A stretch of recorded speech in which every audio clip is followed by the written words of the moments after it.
About this love.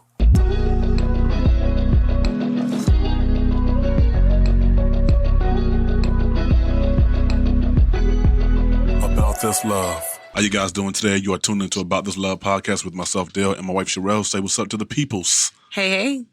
Our special guest, can you guys say what's up to the peoples? Hello. What's up, peoples? How you doing? Smooth jazz. Smooth jazz. We have a special guest from Dive Media. Dive Media's own.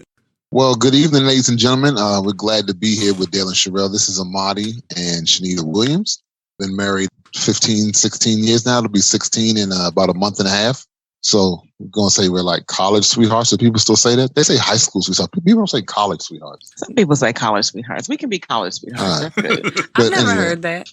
College sweethearts. Yeah, I know. See, I know, right? Sure, I've never heard that before. But anyway, I met my wife in college and we got married. We were in our late 20s and here we are. I'm letting my age out now. But again, we've been married 16 years. Keep that to yourself. Keep that to yourself. We have 3 beautiful children, ages 14, 12, and 6. And man, just, love talking family, love talking marriage, and known Dale and Sherelle for many, many years, since he was, young buck out in these streets. And watched the woman of God just slowly but surely wear him down. So now he's a nice, homely family man. The brother's at home with raising babies and everything. But we are glad to be here. We are really glad to be here with you guys tonight. Chanita, did you want to give an introduction as well? Or did he cover it? I didn't want to. Well, he kind of threw my name in there, so I'll let that serve as my introduction as well. Okay, well, cool. So he kind of said this is Amadi and Chanita, so I'm good. One flesh, brother, one flesh, What you guys both tell us about your podcast? Amadi has. Yeah, probably too many. So yeah, we run a podcast network and we got, 4 or 5 podcasts that are on there. But divemedia.co. We have podcasts that talk about, more religious topics, health topics. We have podcasts centered on fatherhood. We have shows centered on, more cultural matters, more perspectives of women. So, I mean, there's a plethora. Something for everybody. Yeah, there's a plethora. Dive Media, D-I-V-E, media.co. And you can go there and kind of stream all our stuff. And all our stuff's on all other platforms, Apple, Google, Spotify, everything else. It's all there. We'll have the link for you guys. So that's right. Keep the listeners efficient. Yeah. I like that. I'll let Sherelle get into the questions. Yeah, I was going to say, you didn't even say why they were here. Why we had them, but since somebody for you. We just hanging out. We just hanging out. We just chilling.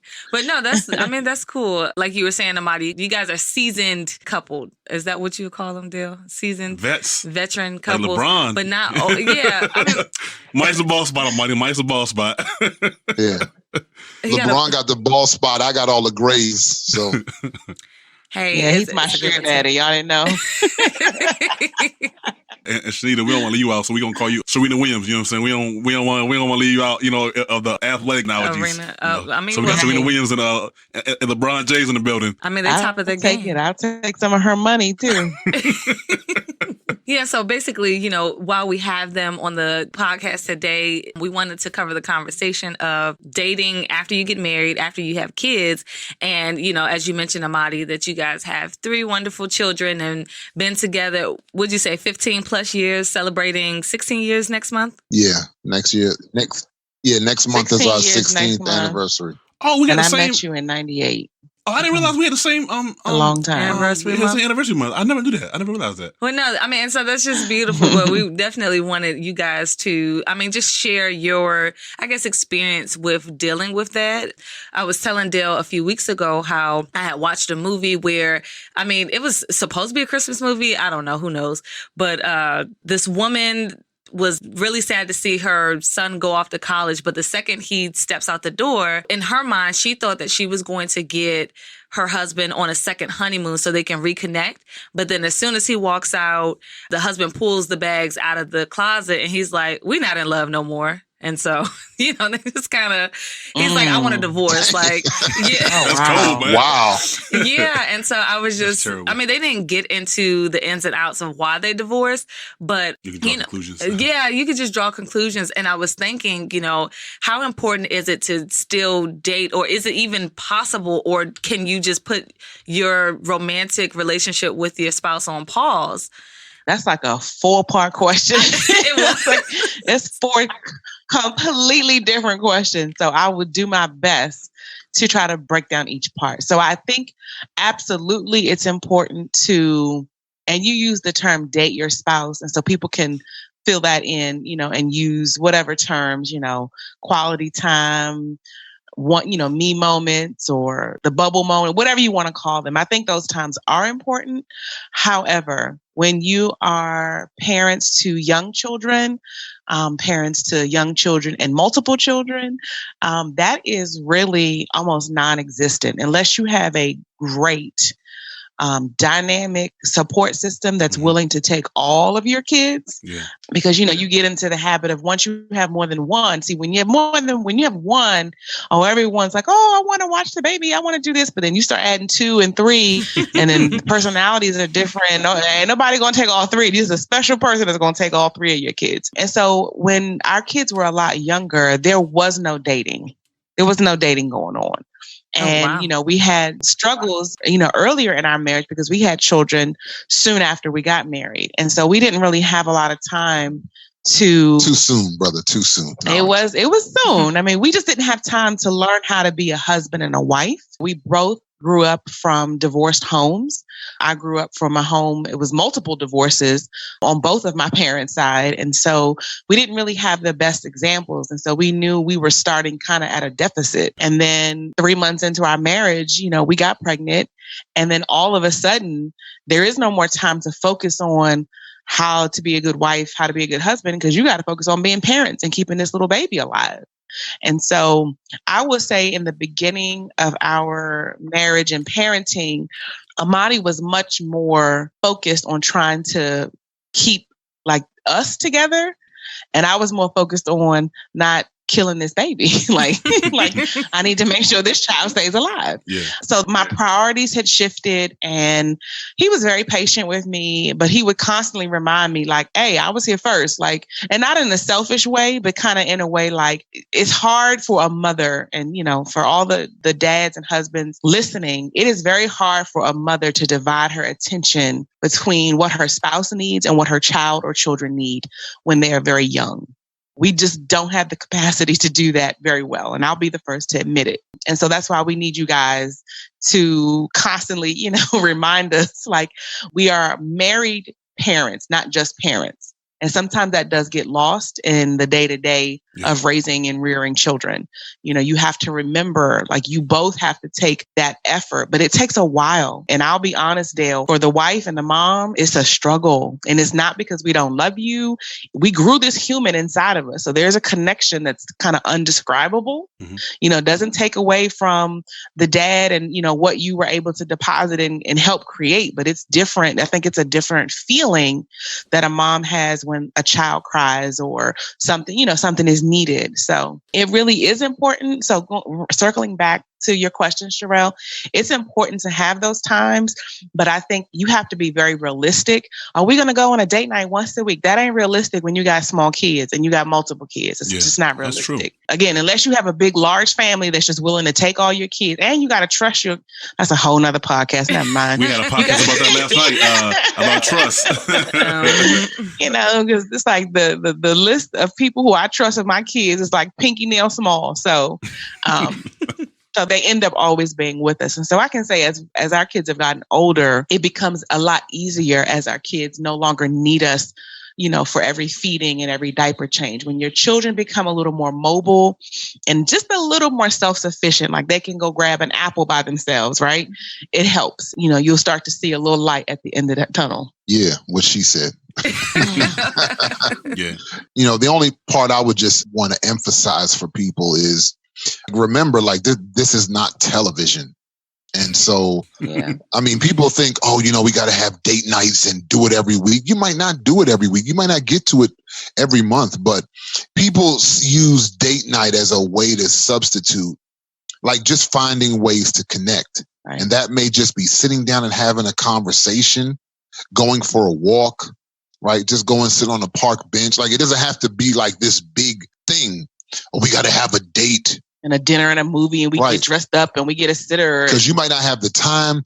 I mean, just keeping it 100, you might not have the money, right? Yeah. You may not have the resources for something like that. But what you're really trying to do is just have a moment to connect. And so maybe it's, let me forego a sports game, or let NBA Finals game, or let me forego, a television show, or let me forego going out to eat. Let me just forego something and sit down for a moment and connect with my spouse. So I think that's what people need to put their focus on, as opposed to just having this big thing. We got to go have a date night. No, you need to really connect with your spouse. Because truth be told, like, that was one of my concerns early in my marriage. Like what you just described, Sherelle, with the guy pulling the luggage out the closet. Yeah. Like, cause I've heard those kinds of stories before. Like when people's children leave, they realize, oh, I don't really like you that much. I was only here to raise these kids. And how divorce rates go up a lot of times when people become empty nesters. That's a big thing. Yeah. Oh, wow. Because people realize they don't like their spouse. Yeah.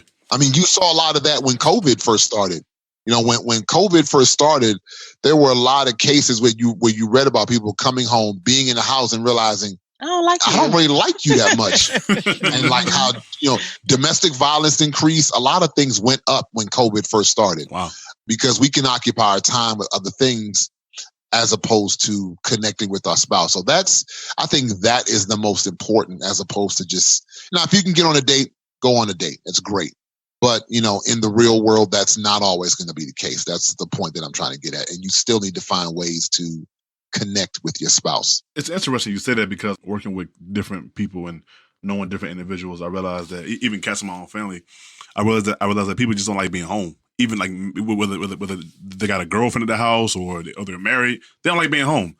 And oftentimes when I talk to individuals just about that, I'm like, wow, you just realize that, man, cats don't like being home, and a lot of jokers, they're juggling 2 and 3 relationships outside of their marriage, intimate ones. Oh, Lord. So I'm saying it because like when I was off for the month of December.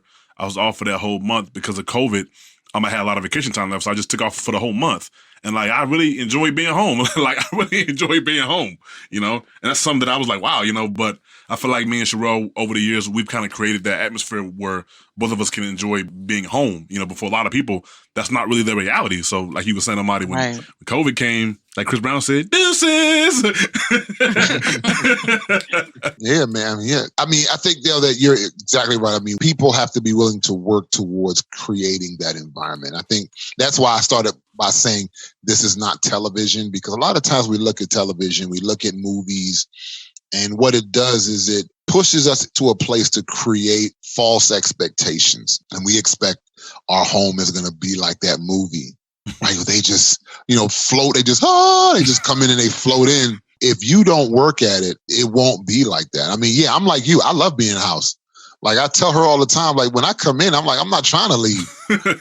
She's at home a lot with the kids. So she's like, hey, we going out. At least before COVID, it was, we're going to go out here, going to go. I'm like, no, I don't want to leave. Like I want to stay in the house. I don't mind chilling with these kids, until they get on my nerves. I'm like, well, bye, I'm gone. Cause you can have the time with your kids. I'm rolling out. Yeah, a lot of times she'll go out, like, go lay down. So me and the kids going to do something. It's like, I don't care, So, but that comes from work. Like I think people do not want to put the work in, but they want the results. Yeah. Mm-hmm. And unfortunately, when you're married, like my wife was saying earlier, when you're married and your children are either very young or you have multiple children, there's just a certain amount of work that you're going to have to put in. That's the bottom line. And by work, I mean like years of work, working with your spouse, working with your children, and working with yourself. When you're married with little children, young children, infants and the like, selfishness has to go. Yeah. You don't get to really be self-focused. It just does not come along with the package. That's just the bottom line. I mean, I think people, when you hear these stories, oh, we can have it all, career and family and this and that. That's a lie from the pit. No, you can't. No, you can't. You're gonna have to. You're gonna have to make a choice. You're gonna either have the best of one of those, or you're gonna have the worst of both of them. Or in seasons, you may have the best of one, and then 10 years down the line in another season, maybe you can focus on career or something else. Well, that's what I mean. But you have to pick one. Yeah. Yeah. Wherever you are in your life, you have to choose okay, this is what I'm doing, and then this is what I'm not doing. But that's a choice that we have to make. And we're not here to beat anybody up. We're just trying to let you know sometimes that it is a difficult, it's not easy. I'm not saying it's easy. It was difficult for us. It was hard for us. We didn't really argue about a lot of stuff early in our marriage. Except them kids. But then when we started to have children, it's like, we had some of the most explosive arguments in our marriage about our children. And I remember I would be praying and I'm like, man, Lord, we don't argue about money. We don't argue about sex. We don't argue about, living arrangements, none of that stuff. Communication. But just when we started to have children, man, every week for, years, it was like every other week it was some kind of argument. And I told her, I said, man, I'm tired of talking about these kids. I was like, look, I'm tired. I was like, I am tired. Every discussion we have, at the end, we start arguing about the kids. Like, I was just asking you what's for dinner. How we start arguing about the kids? My kids will eat first. I ain't worried about you. Right. It just is. But I think my wife made that good point, is just realizing, especially when they were little, her mind wasn't really on marriage. Her mind was on being a mother. That's something that, I had to realize I have to help my wife transition out of, because she got so deep in it, she realized I've lost myself in this motherness and I lost who I am. Mm-hmm. And I got to help her work her way out of the lost in motherhoodness where she was. And so, but it's a process, it is a process. I'm probably going a little too long on this topic, but it's important. Be realistic.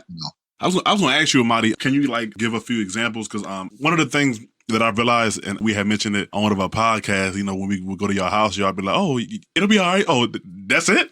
And it's like, you kind of felt like, you're like, man, I'm going through life and death over here. Y'all going to ask me what's to eat? I don't want to eat. I want some resolvement, But as you spend more time, in marriage, as far as years, and you actually look back, you're like, oh, wow, it really wasn't that serious. But so my thing to you as someone who's been married, for 16 years, because I feel like young men new to marriage struggle with a lot of things. And that's probably one of them. It's like, I knew a guy who was new to marriage, and sadly, he ended up stepping out, on his wife. And, I would definitely keep him, I would keep him in my prayers, but I feel like people just don't realize, one, it's not an easy walk, and two, there's just some things that I'm going to have to walk through and just suffer through. When people are new to marriage, they don't realize that. It's kind of like they're thrown into it. It's kind of like going into the military or the army. You don't really realize that danger could come at any moment until you bullets start flying. You're like, oh, snap. It's like, yeah, that's the reality of it. So give us just some practical examples of things, you really just walking in the patience and level of grace you have to have, with your wife. I think you meant to say grace and patience with your husband, right? Because ladies got to have patience.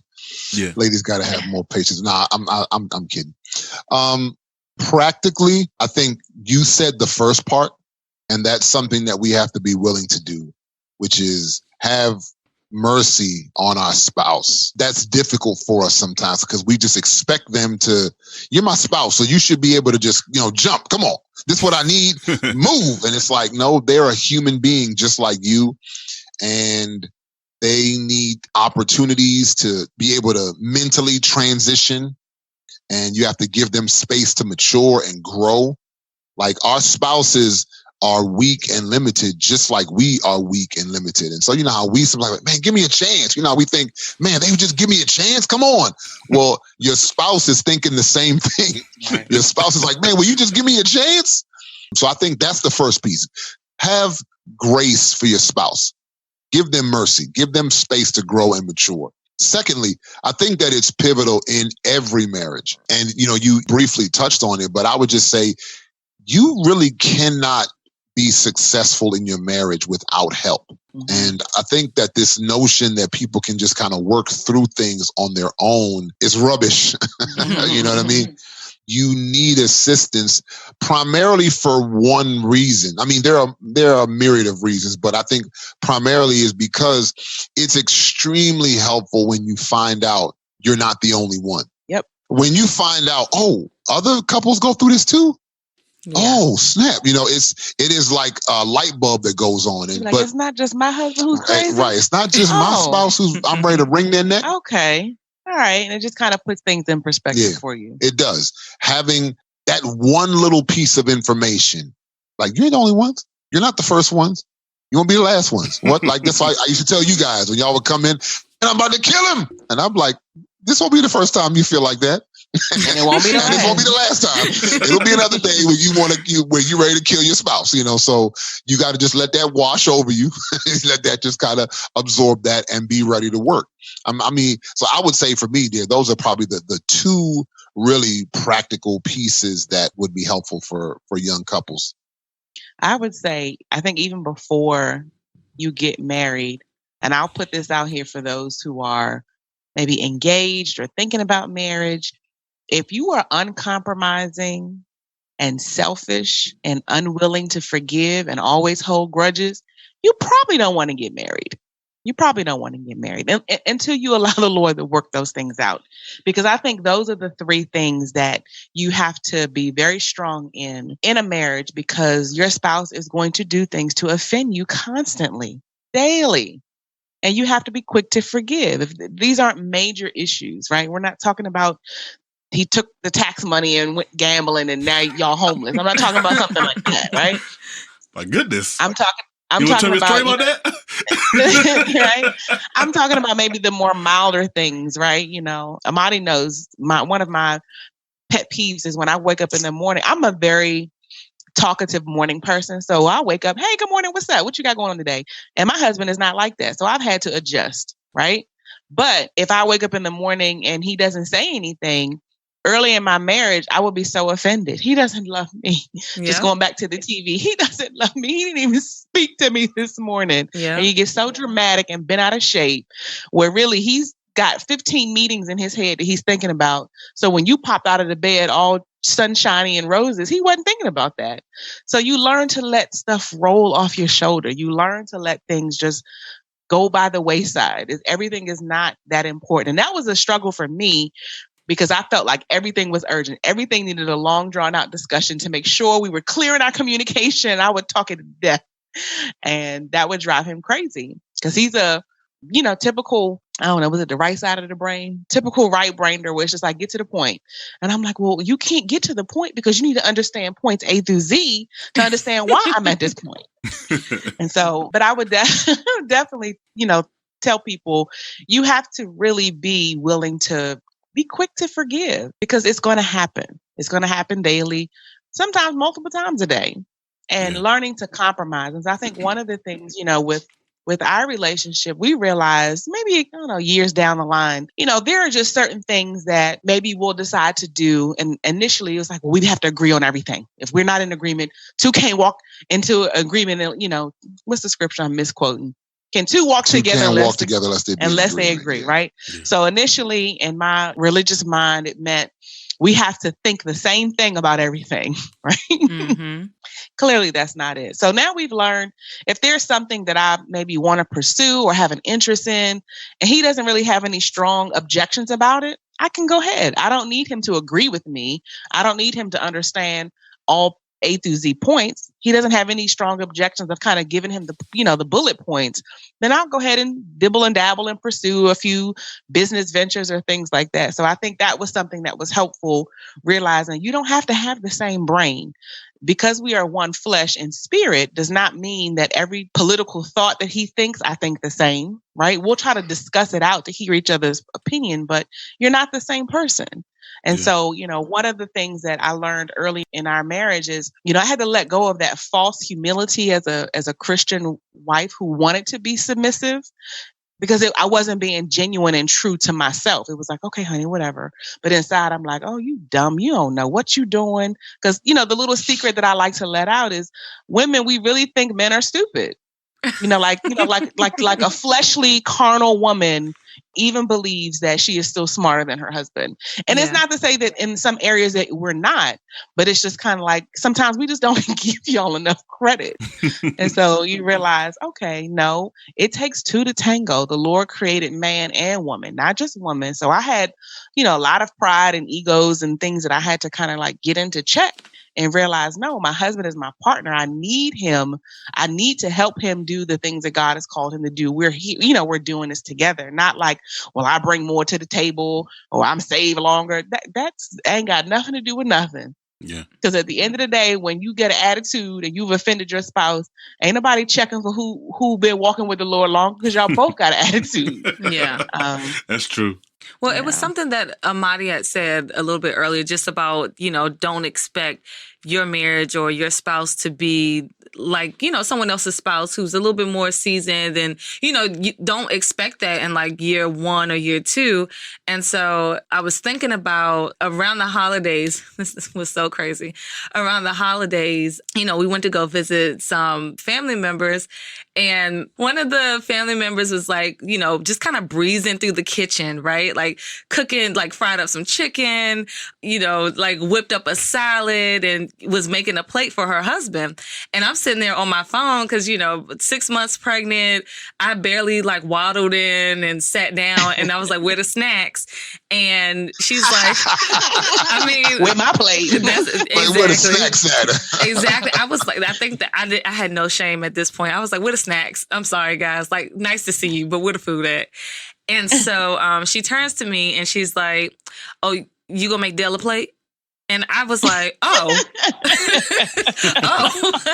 I mean, I guess so. And so for a split second, I started to feel like, am I not serving my husband enough? Like, oh my goodness, I'm being such a terrible wife because I've just, kind of like what you were saying, Chanita, I'm just so like mom brained right now. And I just, with a snack so I could feed me and this baby, I was just like, make him a plate. And then it was just, he make his own plate. That's what I was thinking. I didn't even think much about it, to be honest. I know you didn't think about it, but I mean, as a wife, just seeing that, I mean, but this person's been married for like, 20 plus years? Like, 30-some years, isn't he? Yeah, I think it might be 30. 32. Listen, Sherelle, don't feel bad. I used to get that from a lot of the mothers in the fellowship back then. We'd have church cookouts and they were like, you made Amadi a plate, right? I'd be like, yeah, I'm on it. I wasn't thinking about no plate. But I'm on it.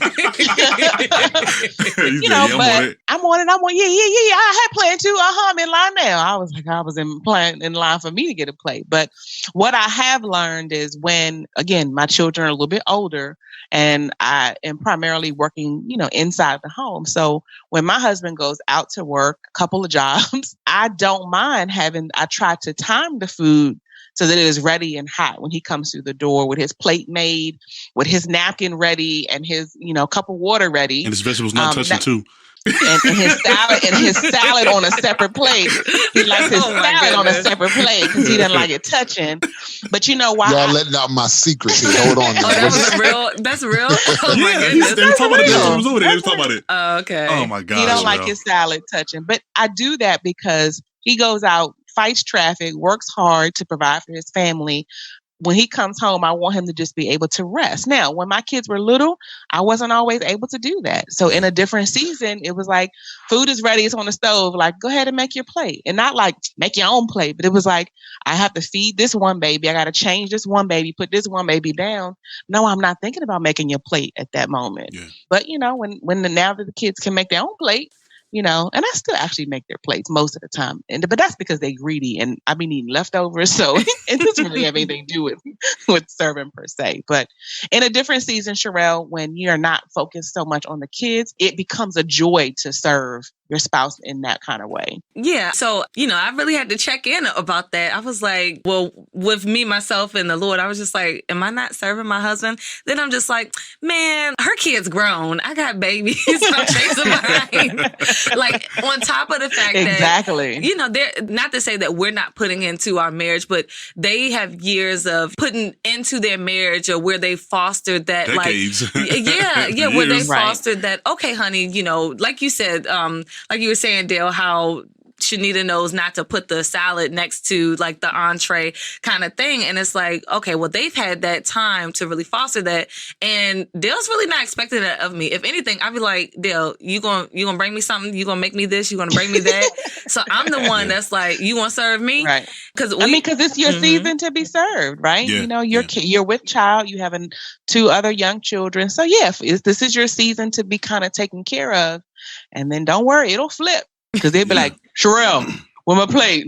Them kids sleep with my plate. Yeah, I told somebody that we were sitting down watching the game in the basement, and I was like, before, I didn't really cook too much. Sherelle would always cook. But after she had that baby, I ain't stopped cooking since that came out the womb. You know? No, I made you breakfast yesterday, and you said that you were asleep. He did not come downstairs. I said, "Oh yeah." He said, "Oh, I smell something." I said, "Yeah, Dale. I cooked a little bit of something for you." Whenever you wake up, I was asleep though. I was half asleep. Yeah, but I mean, I tried, but you know, we got two different schedules. Like he would, going to work, and I was up early with the baby, and I was just kind of like. What she didn't tell you she needed was that, like, I think like yesterday afternoon, I'm like, yo, is this the food you made for breakfast? It's still on the stove, like. No, you put it in a bowl in the fridge. It's still on the stove. 8 hours later. You were supposed to put it up for me. See, that's what I mean. I can't follow through on everything right now. I can't eat this joint. They trying to kill me, Amadi. They trying to kill me, man. Don't be trying to bust kill the man of God. No. But I will say there are some other things that I do, even though I just feel like we have two different schedules right now. Because like whenever I can get a nap or a snack in or like run away, like I'm tossing the baby and I'm just like, all right, y'all go downstairs with him, and I'm running upstairs to take a nap or just to take a break.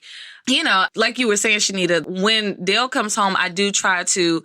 I don't know what it is, but I'm just like, okay, let me like lay out this or let me straighten up that. So at least this area while he's walking in, it's a little bit presentable. He ain't walking into like our whole day's mess or clutter or what have you. Yep. And so it's a little break. I don't know if he notices it, but I notice it. Oh, okay. I wasn't sure. Well, but he know now. He know now. Well, he know now. But I think at the point, stage that we at now, like they were saying, raising young children, I don't really look or expect too much because, you taking care of kids and that's exhausting because, when I was with her in December and you were vending, like I realized, man, this joint is a whole job. Oh, when I was out of the house. It's a whole job and a half. Yeah, and look at it this way, y'all about to get a promotion here in a few months. when the next one comes, y'all getting promoted. You're getting a promotion. Well, you know what? It's so crazy. I'm so glad you said it like that because, and I know we, laughing and joking, but there's some seriousness to that because I was kind of struggling with all right, am I going to keep just kind of trying to do pop-up shops or try to work the business or how is that going to look? But then I'm just like, homeschool. You better pop that stroller up. Yeah, homeschool, children, babies. Pop that playpen up and put it in the room. That's a pop-up shop. No, but look, I was struggling with that. I was just like, oh gosh, like, do I still want to go and do that just for a season? But then trying to figure out, okay, who's going to keep the baby? And then of course I'm starting to have like, just natural pregnancy pains and my foot like is swollen. I'm like, you know what? The Lord's just like, that's a hard no. Like don't keep trying to push through, especially when your husband's not requiring that of you. And so I was just like, all right. But I mean, it's not easy, it's not easy to just, I guess, I hate to say fall in line, but it's not easy to fall in line with that thinking. Even though I had been home before, it's times in our marriage where I've worked and it's times where I hadn't worked for a reason or another. And I'm just like, I couldn't believe that I was struggling again. I just thought, okay, for a season, I worked outside the home and now being in the home and especially with, the virus and everyone coming home and having to adjust, I didn't think that it would be a struggle for me, especially being pregnant. I didn't think it would be a struggle for me to want to stay home. But I was just like, what is my husband requiring of me? I had a friend actually ask me, like, am I a Proverbs 31 woman? And oh God, here we go. Yeah, and so, I mean, you looking for snacks? You're not a Proverbs 31 woman. You should be grinding your own meal and making your own wheat and make your own snack. That's what a Proverbs 31 woman would do. I mean, look, I was sitting there like, well, am I? At this point, I'm just kind of like, that's up to my husband to decide if he feel like, I'm a woman of God or not. Like if he feels like I'm that Proverbs 31 woman. So I just asked him and he was like, yeah, I feel like you are. And I was just like, okay, well, hey, that's the end of that. My husband feel like I am. And, that just kind of satisfied not that, I was dwelling on that, but I'm just kind of like, am I lacking in my duties to my spouse, like to keep this marriage going? Right. No, I mean, I think, and I love Proverbs 31, but I sometimes really dislike the way it's presented in religious settings because people will have you reading that scripture thinking all that was done in the course of a day. It wasn't. When you go back and read the context of the story, that was over her lifetime. Oh, wow. So there are seasons, where you will go down there by the merchant ships and go to the markets. And there are seasons where you're in your house and you are making your cornbread from scratch. And so I think, people really need to understand that's a lifestyle over a period of time. That's not, she did all that in 30 days or less or 31 days. My kids were younger and I was home with them because I had come from, higher education, went to grad school, had all these degrees and licensures to do, things that I had pursued and set out to do. After having children, like that whole plan got flipped upside down. And I struggled with the identity of being home because my identity at that point really wasn't rooted in the Lord. It really was rooted in my career, education, profession, things, how I was making money. So when I was home with my kids, the first two, when they were very little, there was a strong, overwhelming, unfulfilled sense that nobody could conquer, right? Nobody could quench. Not my husband, not the kids, not me trying to do things, only the Lord. And that was just something that him and I had to work through. And there was a season that when they were little, I really wanted to go back to work just because I got, in all honesty, just bored out of my mind with the day-to-day Cheerios, Sesame Street, Pampers, bottles. I had nothing else going on. I had no other outside interests, no other outside hobbies because I had gotten swept up in motherhood, right? Mm-hmm. And not that that's a bad thing, but when you don't have any outlet for yourself as a woman, you can just kind of start going stir crazy, in the house with kids all day long. So I went back to work for a season and put them in a very trusted daycare. And that didn't even work out but for 6 months because she ended up closing the daycare for financial reasons. Oh, wow. So I had to come back home, right? Because again, I already told you guys the list of people we trusted with our kids are very small. So came back home. The Lord worked it out while I was still able to work from home with this same job part-time. And I did that for years. And then there was, another 4 or 5 years that I had to let that go because it started to interfere because we also are a homeschooling family. I had to let that go. And then I did nothing but homeschool. And just within the past year and a half, I started picking back up some other business ventures. So I think those feelings come in ebbs and flows throughout the life of a woman. When your children are little, they require much more of you. So there really isn't a lot of time, as I think Amadi mentioned, to pursue those outside interests. But, if you have the support of your husband and other people who can help watch, then you can make that shift. But, for those early years, it was all about the kids. That's all I knew. Yeah, but to my wife's point, the time and the season piece, I think, is pivotal. I think that's one of the wisest things you could have done, Sherelle, is, you never want to compare yourself to someone else or compare your marriage to someone else's marriage because you never know what things they had to overcome to get to where they are. Yeah. A lot of the things that we have and that we have attained come with stripes. Sometimes, if you've gotten something or you have attained something, there may be some stripes to go with that. I'll be the first to tell people, yeah, this is going on in my marriage and this works well, but I got the stripes to prove it. You know what I mean? Mm. It didn't just happen. It didn't just happen like that. It didn't just magically appear like that. That came with some stripes. And so I think that, if you get that in your mind and not compare yourself with other marriages, it'll help you on that process again to give your spouse the grace as you both grow and mature so you can see the person the way that God sees them. Yeah. Not the way that they are right now, because we're all incomplete.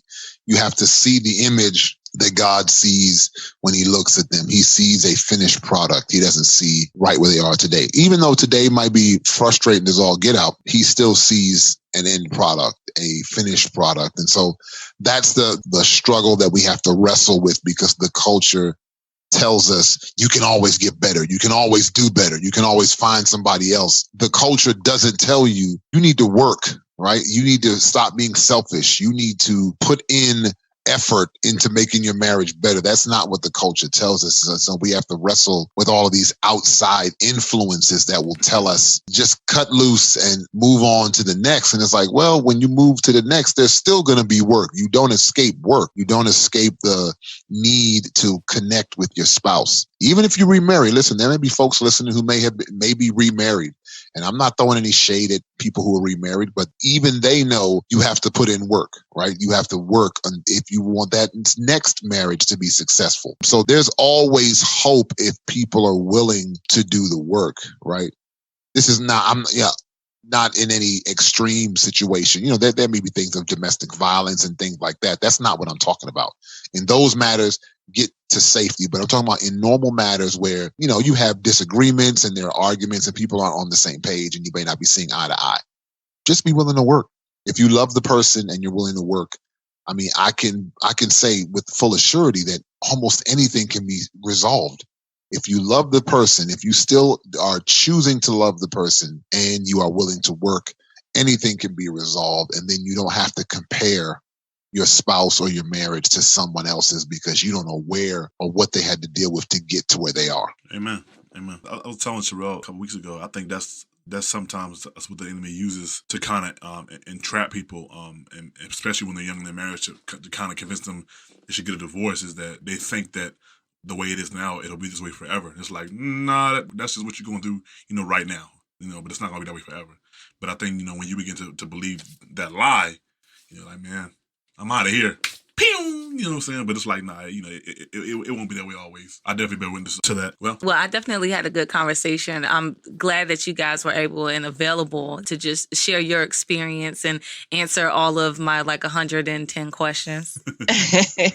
No, we're so glad that you guys reached out. So glad to be a part and, you know, really proud of what you're doing, you know, with the podcast. Because, I mean, you know, you guys have, how long you been married? 5 years?